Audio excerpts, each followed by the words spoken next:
చాలా సంతోషదాయకం।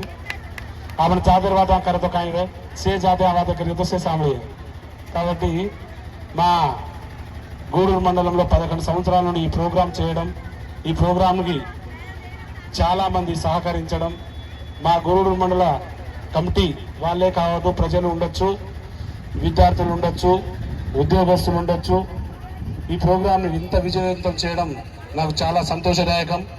11 సంవత్సరాల్లో నేను దాదాపు 6-7 సార్లు నేను పార్టిసిపేట్ చేయడం జరిగింది।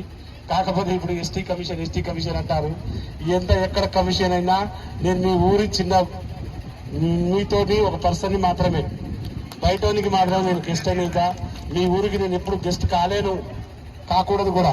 నేను ఈ మాట కూడా చెప్పిన, నేను రాను బిడ్డ, నాకు వేరే మీటింగ్స్ ఉన్నాయి, ప్రోగ్రాం వేరే వాళ్ళని పిలవండి, మనోళ్ళు, మా ఊరు మాది, మాకు ఎప్పుడు మనోళ్ళు వస్తూనే ఉంటారు, నేను వచ్చినా రానా కలుస్తూనే ఉన్నా। కాకపోతే ఖచ్చితంగా రావాలని ఇగో మా బాలు, మా లక్ష్మణ్ నాయకు, మా వాలే సాబు బొండి పట్టుబడతారు వీళ్ళు, నువ్వు రాకపోతే మా ఊర్లో నువ్వే రాకపోతే మంది పడతారని। కాబట్టి నీవు మళ్ళీ మన్నించేది ఏంటంటే, ఏది ఏమున్నా ఇలాంటి పండుగలు చేసుకోవడం, మన సంప్రదాయాన్ని కాపాడుకోవడం చాలా సంతోషదాయకం। ఈ ఉత్సవాన్ని ప్రత్యేకంగా గుర్తించి భారత ప్రభుత్వం చేయాలనే ఉద్దేశంతో ప్రోగ్రాం